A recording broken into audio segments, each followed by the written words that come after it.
Cada vez que se dice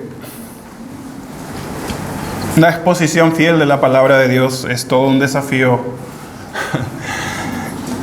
Es una carga extra para el predicador, realmente exponer lo que dice la palabra de Dios en su contexto.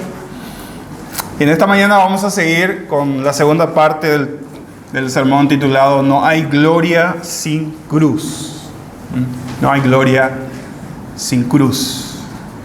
Como dije el domingo anterior, así como no hay progreso sin trabajo, no podemos alcanzar la gloria a menos que también nosotros recorramos lo que nuestro Señor Jesús recorrió, el camino de la cruz. No es diferente y no va a ser diferente para nosotros. Ahí en Marcos capítulo 9, pueden abrir sus Biblias. No vamos a leer íntegramente todos los versículos. Vamos a omitir esa parte de la lectura por hoy. Pero vamos a ir viendo versículo por versículo. Así es que les pido que puedan abrir sus Biblias ahí en el Evangelio de Marcos, capítulo 9, verso 1 al 13. Vamos a tratar de estar cómodos. Tenemos un lindo problema ahora con el tema del espacio. Una de las doctrinas, una de las enseñanzas principales de nuestra fe es la encarnación del Hijo de Dios. Es decir, que Jesucristo, la segunda persona de la Trinidad, tomó forma humana. Un cuerpo igual que la nuestra, igual que el tuyo, igual que el nuestro, con la excepción, hermanos, que Él nunca, pero nunca pecó. Él nunca dijo una palabrota, nunca fue desobediente a sus padres. Eso es impresionante, ¿no? Pensar de una persona que nunca mintió en la vida, nunca pecó. Jesús era verdaderamente Dios y verdaderamente hombre. Su humanidad no limitó su divinidad y de la misma forma su divinidad no le dotó de poderes sobrenaturales como si fuera un Superman. No es que Él volaba, no es que Él sacaba rayos del dedo así, ¿verdad? No era un superhombre. Era 100% Dios, a la vez 100% hombre. Dios era 100%, Jesús era 100% Dios a pesar de ser hombre. ¿Podemos comprender ese concepto ampliamente? No se puede comprender. Nosotros tenemos una mente limitada, una mente finita. Y cuando pensamos que alguien puede ser 100% Dios y 100% hombre, no podemos imaginarnos, no podemos entenderlo en su dimensión adecuada. No le podemos hacer justicia conceptuando a alguien que es 100% Dios y 100% hombre. Pero eso es lo que enseña el Nuevo Testamento. Jesús estuvo sujeto a las mismas leyes de crecimiento que tú y yo. Él se sujetó a esas leyes de crecimiento. Él tuvo hambre, Él tuvo sed, Él se cansó, Él sentía dolor, Él sentía gozo, sentía tristeza, tal como tú y yo. Pero Él nunca dejó de ser Dios. La gloria de su divinidad había quedado oculta temporalmente tras el velo de su carne, con excepción del evento que vamos a estudiar en esta mañana en el libro de Marcos capítulo 9. Ahí pueden ir mirando conmigo en los versículos 1 en adelante. Y lo primero que Marcos hace, hermanos, es ubicar este evento en su contexto, diciendo, versículo 1, también les dijo, de cierto os digo, que hay algunos de los que están aquí que no morirán hasta que vean venir el reino de Dios con poder. Esto era una declaración asombrosa. 6 días después, dice a continuación, Jesús tomó a Pedro, Jacobo y a Juan y los llevó aparte solos a un monte alto. 6 días después de qué, hermano? ¿Se acuerdan lo que estuvieron la semana pasada? De esa vez que Jesús le preguntó a ellos, ¿quién dicen los hombres que soy yo? Ustedes pueden encontrar eso un poquito más arriba, en el capítulo 8. Y la segunda pregunta fue, ¿quién ustedes dicen que soy yo? A los discípulos. ¿Quién decís vosotros que soy yo? ¿Y se acuerdan qué respondió Pedro? Tú eres el Cristo. Tú eres el Cristo. Y Jesús le dijo, Pedro, eso no vino de vos, no vino de ti, eso te lo reveló Dios. Un momento después de esta declaración de Pedro, tú eres el Cristo, Satanás estaba tratando a través de Pedro incitar a Jesús a obtener la gloria, pero sin pasar por la cruz. ¿Se acuerdan? Mateo dice que Pedro le dice, nunca te ocurra tal cosa. Ten misericordia de ti. Y Jesús le reprende. Apártate de mí, Satanás, porque no buscas las cosas de Dios, sino las cosas de los hombres. Para Cristo era imposible, hermanos. Él no podía salvar a nadie, a menos que muriera en la cruz y resucitara al tercer día. Y en otro sentido, es imposible también para nosotros querer obtener la gloria sin la cruz. Dice en Hechos 14:22, y Pablo estaba tratando de animar a sus discípulos, a sus oyentes, dice, es necesario que a través de muchas tribulaciones entremos en el reino de Dios. Es necesario. No es algo que tiene que ocurrir solamente, es necesario. Si tu maestro pasó por ahí, el siervo no es mayor que su Señor. Si Cristo no obtuvo la gloria sin cruz, nosotros tampoco. Nosotros no vamos a tener la glorificación sin haber pasado por el mismo camino.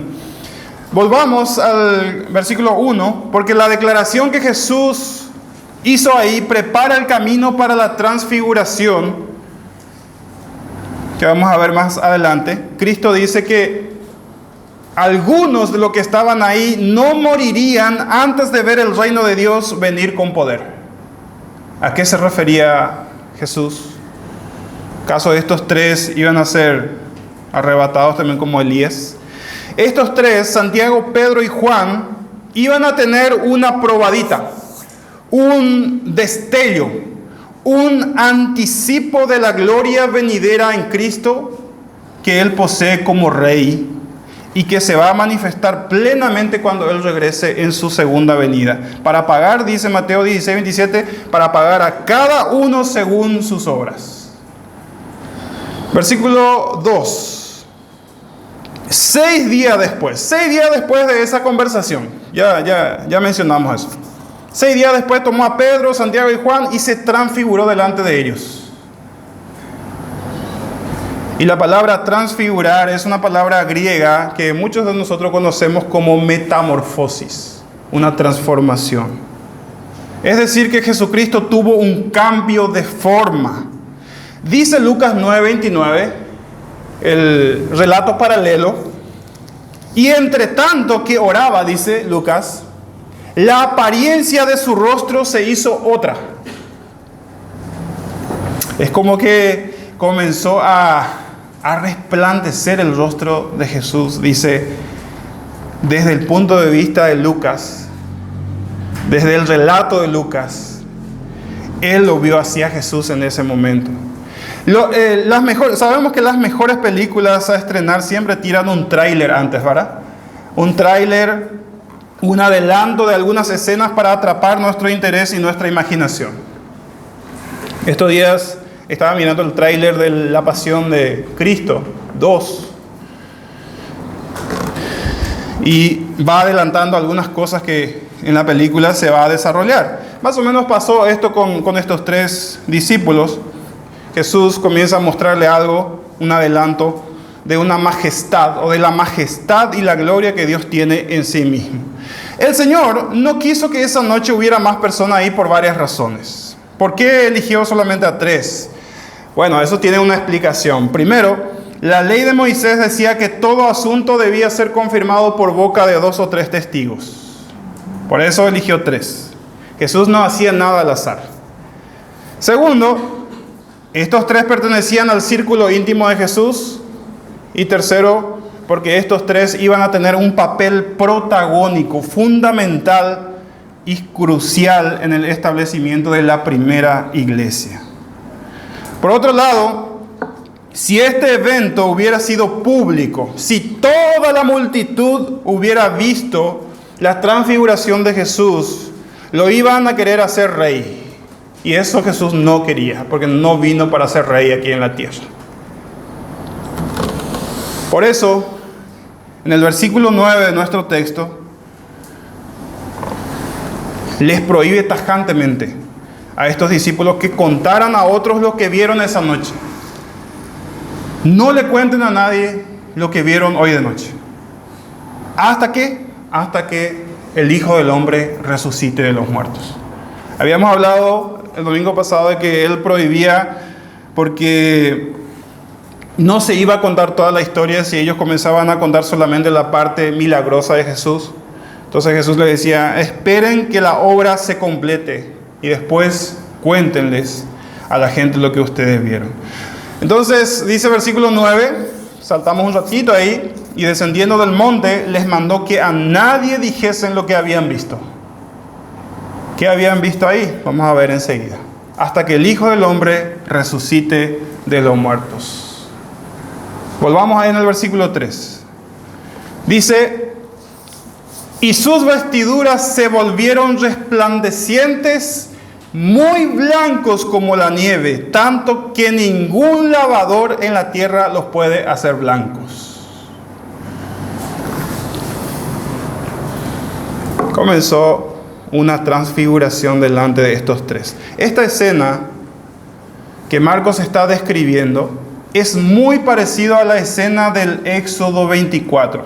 Vamos a dejar nomás ahí, no vamos a leer todo, pero por lo menos le quise mencionar que este es un evento parecidísimo a lo que pasó en Éxodo 24 con Moisés. Cuando Moisés sube al monte para hablar con Dios, también con un grupo de testigos, lo mismo que aquí, dice que la nube de la gloria de Dios descendió sobre el monte. Lo mismo en la transfiguración.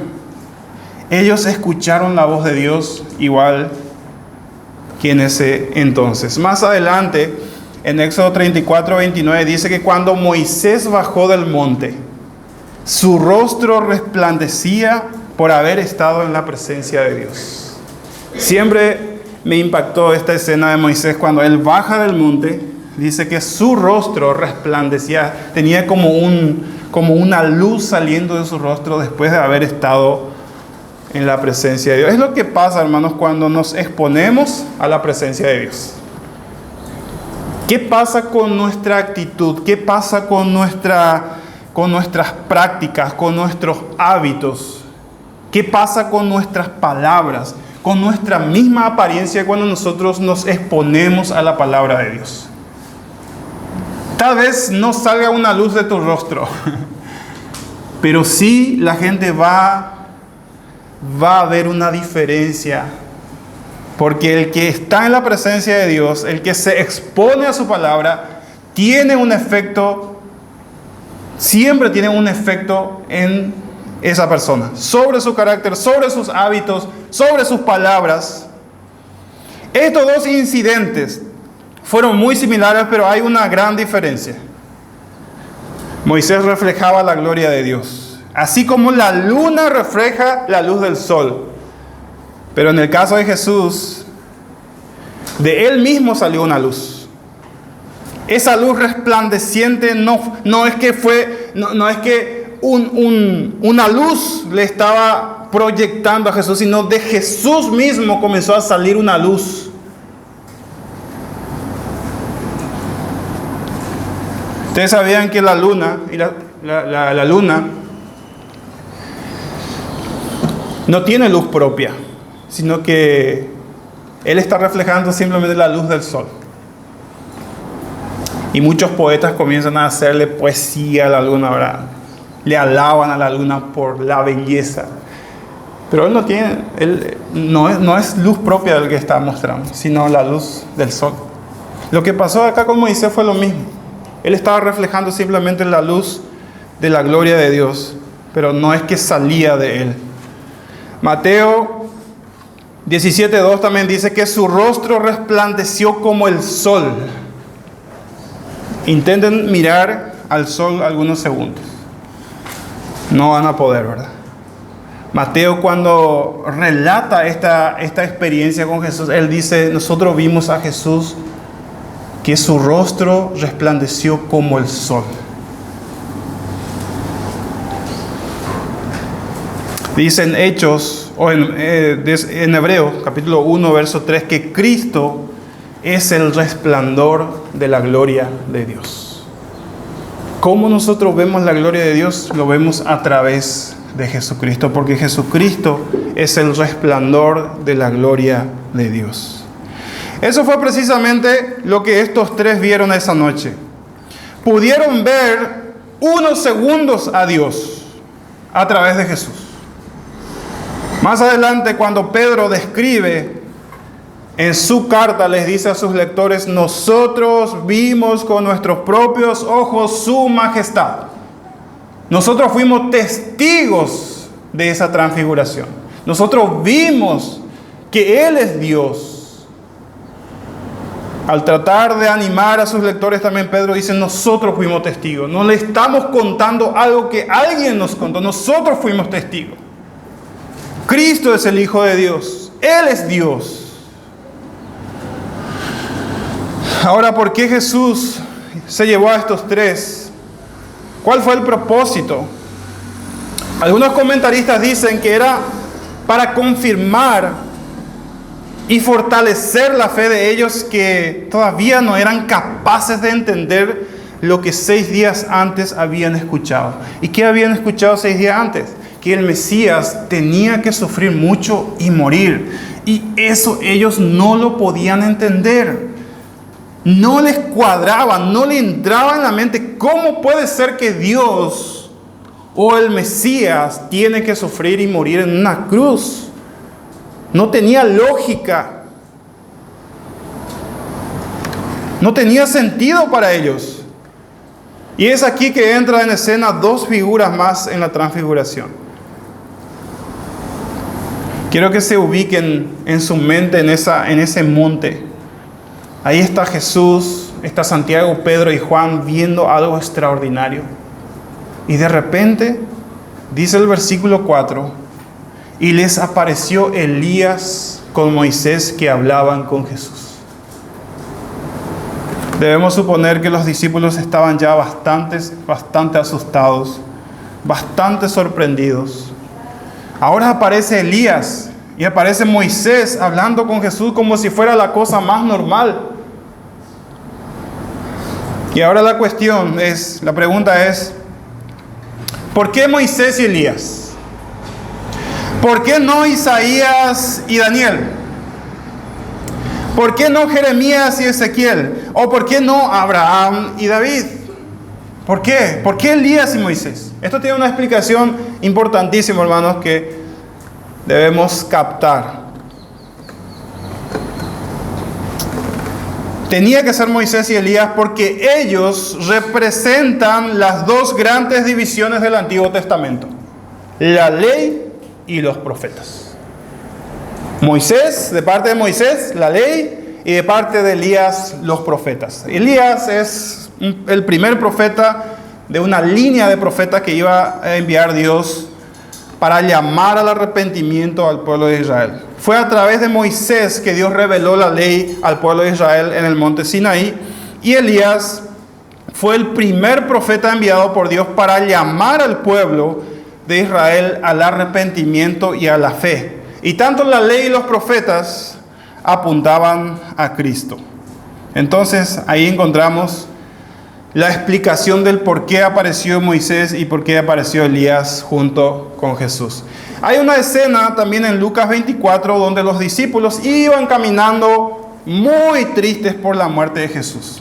Ya había pasado algunos días, iban caminando, iban hablando estaban muy tristes. Nosotros pensamos que Él era el Cristo, ahora nuestra esperanza está por el suelo.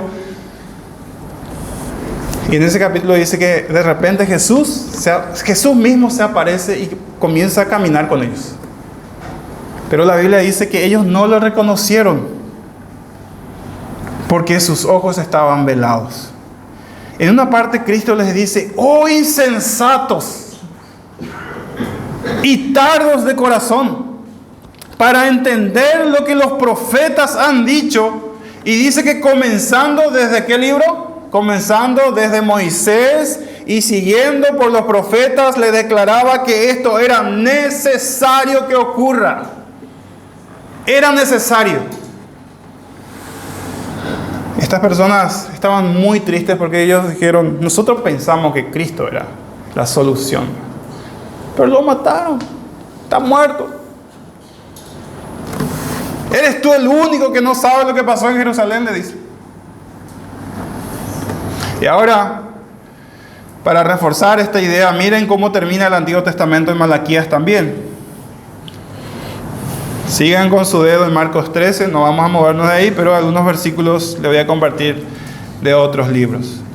Dice Malaquías 4:4-5: acordaos de la ley de Moisés mi siervo, al cual encargué en Horeb ordenanzas y leyes para todo Israel. He aquí yo os envío al profeta Elías, antes que venga el día de Jehová grande y temible.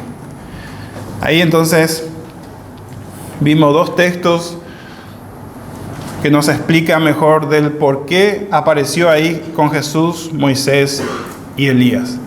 El Antiguo Testamento concluye con un llamado a cumplir la ley de Moisés, que por cierto nunca pudieron cumplir, ni nosotros tampoco. También dice que enviaría a Elías, que ya había muerto 1000 años antes. Dice: voy a enviar a Elías antes de que venga el día del Señor. Así que estos discípulos, estos tres que estaban ahí en el monte de la transfiguración, sabían que había una conexión entre Elías y la llegada del Mesías. Y ustedes se imaginarán la confusión que ellos están teniendo en mente. Y todo esto conectado al final del mundo, el día del Señor. El día del Señor normalmente se refiere al día del juicio, no al domingo. De esta forma, en la mente de los discípulos, la presencia de Elías en el monte de la transfiguración solo podía significar una cosa: estamos a punto de conocer al Mesías, a punto de que se establezca el reino en Jerusalén. Imaginamos que había mucha confusión en la mente de ellos. Era demasiado para ellos. Todavía no podían conectar los puntos. No podían conectar los puntos. Elías ya apareció. ¿Están viendo ahí a Elías? Y el Mesías está hablando de morir. El Mesías insiste en que Él tiene que morir. ¿Cómo conectamos estos puntos? ¿No debería estar hablando el Mesías de quiénes van a ser sus ministros en su nuevo gobierno? ¿No debería ser este el momento de vivieron felices por siempre? Pero no, el Mesías está hablando de la cruz. El Mesías está hablando de morir y sufrir mucho.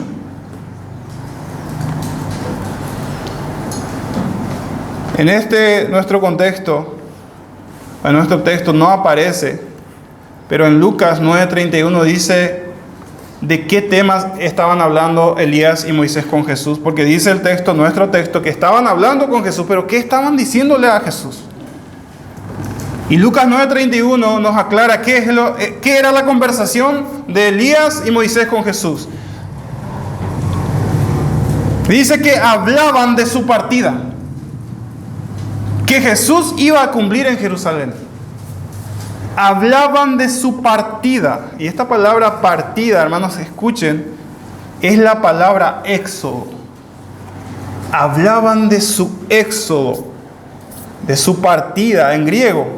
Lo que Lucas dice es que Moisés y Elías le estaban diciendo lo siguiente a Jesús: tú eres el cumplimiento de aquel cordero que fue sacrificado antes del éxodo de Israel. ¿Se acuerdan? Antes de salir Israel de Egipto, la última plaga fue la mortandad ¿de qué? De los primogénitos.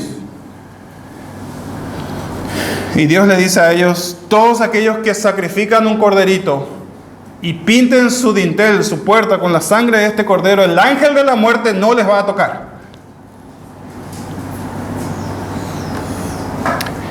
Entonces, más o menos, la conversación de Moisés y Elías con Jesús le dice: tú eres el cumplimiento de esa figura.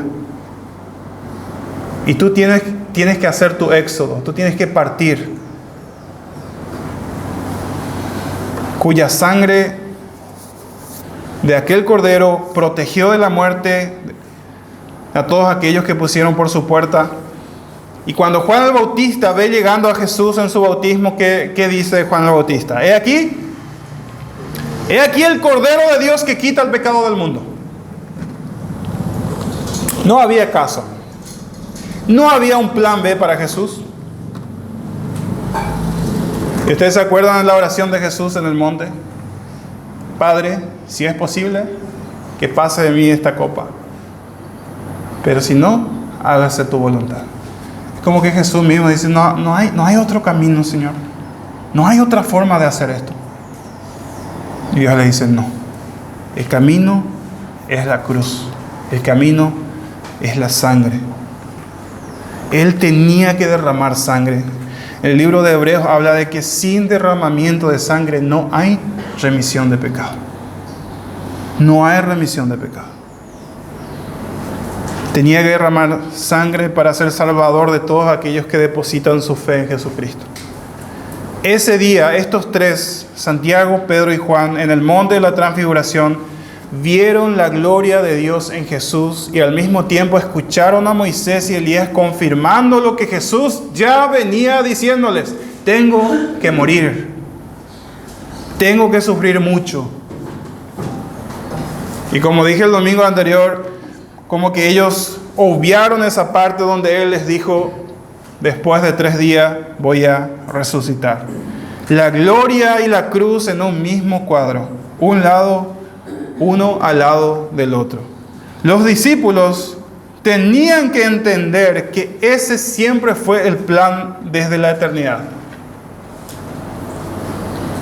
Tenían que entender, pero no lo entendían. Que la ley y los profetas anunciaron que Cristo diera su vida en la cruz para luego entrar en su gloria. Cristo tenía que recibir sobre sí la justa ira de Dios de tu pecado y de mi pecado para pagar nuestra deuda. A continuación, vemos a quién no, sino a Pedro interviniendo en el versículo 5 al 7, si no estoy equivocado acá. Dice, versículos 5 al 7: Maestro bueno, es bueno para nosotros estar aquí, dice Pedro.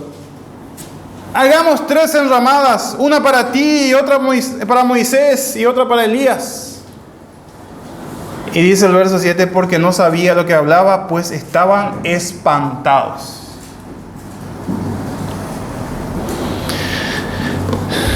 A veces cuando no sabes qué decir, realmente es mejor que te calles, porque al final salís diciendo cualquier tontería. Y lo que le pasó a Pedro.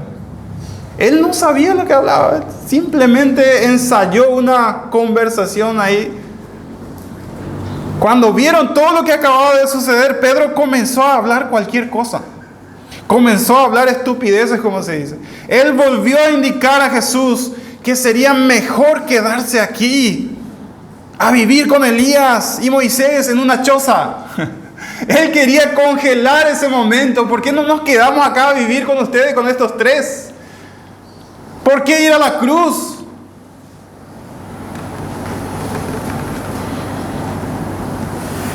Increíble, ¿no? Nosotros queremos los beneficios del cielo sin pasar por la cruz. Nosotros queremos los beneficios de la gloria de Dios sin pasar por la cruz. Sin pasar por ningún sufrimiento.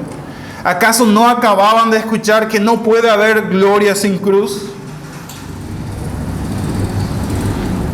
Así somos nosotros también. Si nosotros pudiéramos hacer un diccionario del cristianismo, de seguro que la palabra sufrimiento no va a aparecer ahí, ¿verdad? No va a aparecer ahí. Pedro tenía el mismo problema que todos nosotros. Queremos los beneficios del Evangelio sin evadiendo la cruz, evadiendo el sufrimiento. Hermanos, ¿cuál es el mayor beneficio que nos ofrece el Evangelio?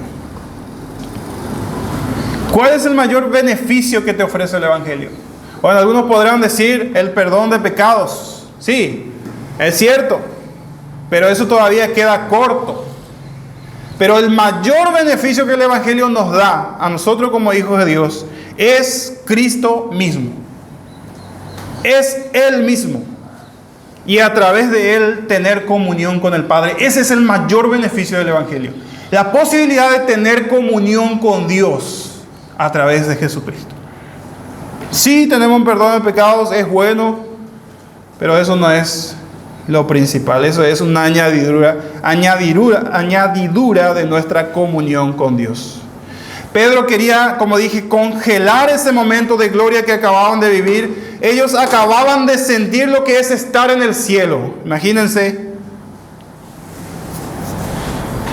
Pero lo que él no entendía y que nosotros tenemos que entender es que la verdadera gloria no depende de una hermosa circunstancia sin problemas. Me encanta el relato de la vida de José, es entre paréntesis. José de Egipto. De ser preferido de su padre,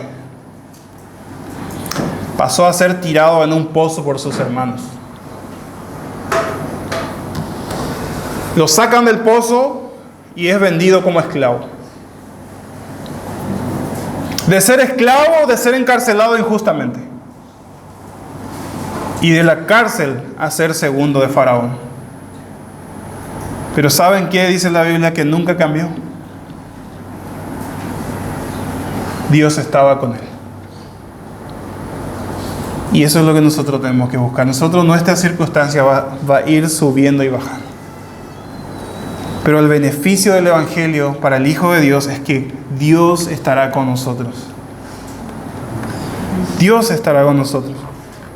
Inmediatamente después del desvarío de Pedro, en el versículo 7 dice: entonces vino una nube que les hizo sombra. Imagínense la escena.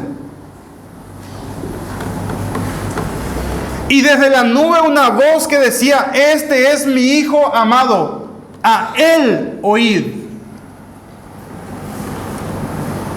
¿Qué significa eso? Esa noche ellos escucharon al Padre señalando a Jesús como su revelación final. Escuchen a Jesús, le dice Dios Padre, la voz que bajaba de la nube.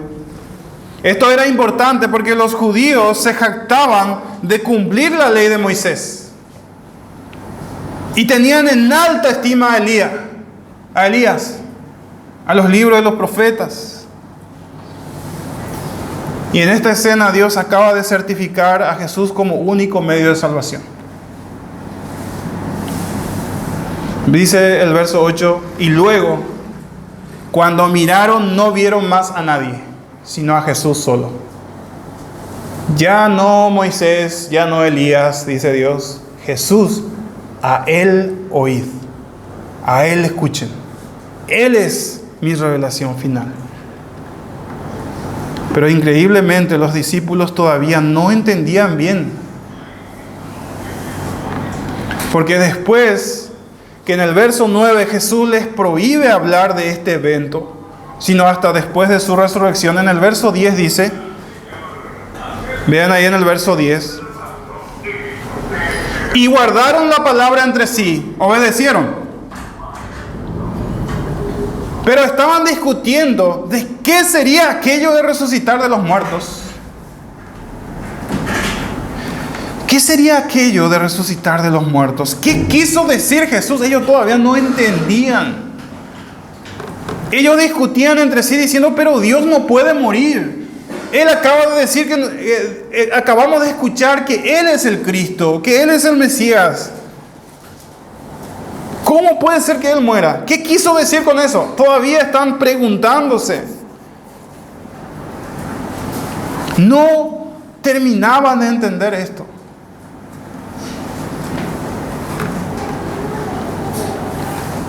En el verso 11 sigue diciendo, y le preguntaron a Jesús diciendo, ¿por qué dicen los escribas que es necesario que Elías venga primero? Esta pregunta es muy sutil y en palabras sencillas le están preguntando a Jesús, ¿por qué tú sigues insistiendo de que vas a morir si acabas de reconocer que tú eres el Cristo y Elías ya vino? ¿No se supone que tenemos que ir a Jerusalén a reinar y no a morir? Y sigue la confusión, sigue la falta de comprensión de parte de los discípulos. En el verso 12, respondiendo él les dijo, es cierto, y esta versión yo lo puse en la versión Nueva Traducción Viviente porque es una versión un poquito más clara. Dice, respondiendo Jesús les dijo, es cierto que Elías viene primero para dejar todo preparado. Sin embargo, ¿por qué dicen las Escrituras que el Hijo del Hombre debe sufrir mucho y ser tratado con total desprecio? Verso 13, les digo que Elías ya vino. Y ellos prefirieron maltratarlo tal como predijeron las Escrituras.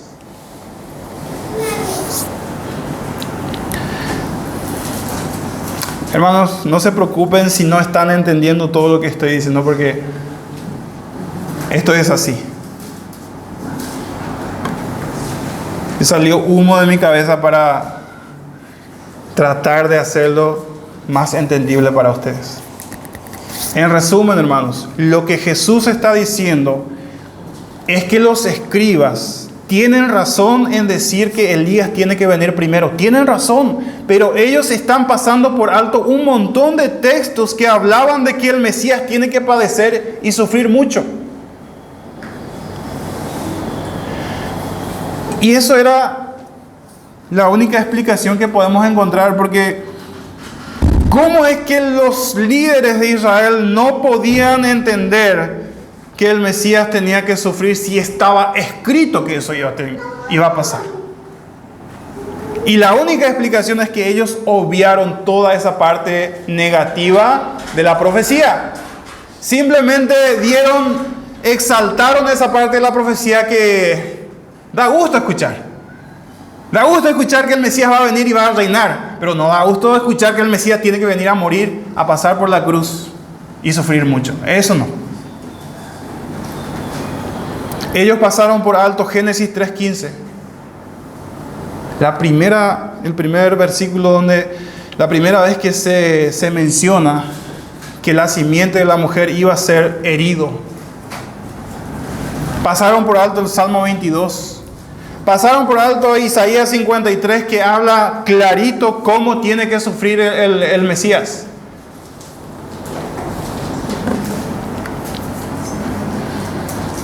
Y como no lo entendieron, ¿qué hicieron? Rechazaron y mataron al precursor que era Juan el Bautista,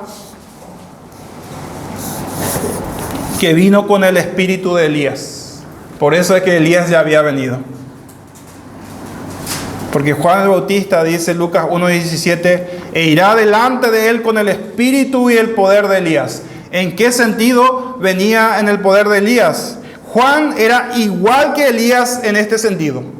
Era conocido por su postura innegociable a favor de la palabra de Dios y en contra del pecado de su época. Por eso Cristo dice, va a venir con el espíritu de Elías, porque Elías también era el mismo, igual que él. Elías no es que se reencarnó en Juan el Bautista, no. en ese sentido, venía con el espíritu de Elías. De esta forma Israel terminó rechazando y matando al mensajero que era Juan y al Mesías que era Jesús. Pues ellos no podían aceptar un Mesías débil, entre comillas. No podían permitir que alguien que diga que es Mesías de los judíos, Mesías de Israel, pase por una humillación tan grande como en la época romana, que es la cruz, que era simplemente utilizado para los peores criminales. Y ellos no podían aceptar eso. No puede ser que nuestro Mesías pase por ahí. Y como ellos estaban convencidos de eso, rechazaron al verdadero Mesías. Y como conclusión, hermanos, y quiero hacer algunas aplicaciones. A pesar de que ellos rechazaron a este Mesías débil, entre comillas, fue la muerte en debilidad lo que permitió que tú y yo podamos tener vida eterna hoy. Y eso nosotros tenemos que valorar. Él murió sometiéndose a los tratos más despreciables, para que los verdaderos despreciables que somos tú y yo, seamos tenido un trato digno, justo delante de Dios. Para que los verdaderos inocentes, los verdaderos culpables, seamos tratados como inocentes. Él murió en debilidad y resucitó con poder y volverá por segunda vez. Ya no como un siervo sufriente. Atención aquí. Ya no como un siervo sufriente, sino como un rey victorioso que viene a buscar a los suyos y ejecutar venganza contra todos sus enemigos. Este es el Jesús que va a volver en la segunda venida. Entiéndase, enemigos, por todos aquellos que no le tienen como Señor y Salvador, comenzando por ahí. Aquellos que a pesar de profesar ser cristianos no se someten a su señorío. Y la pregunta en esta mañana para cada uno de nosotros: ¿de qué lado estarás cuando Él regrese? ¿De qué lado estaremos cuando Él regrese? O cuando la muerte nos sorprenda, ¿de qué lado estamos?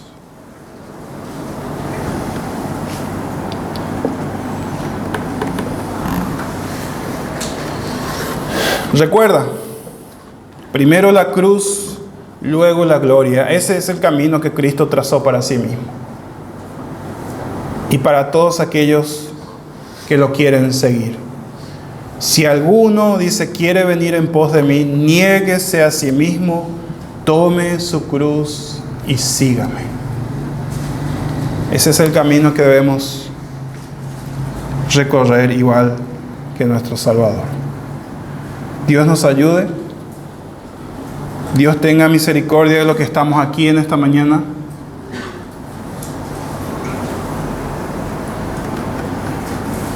Y no te vayas y no salgas de este lugar sin analizar tu corazón, si realmente este Mesías es tu Mesías. Si realmente te has arrepentido de tus pecados y estás caminando en el camino correcto. Vamos a ponernos en pie.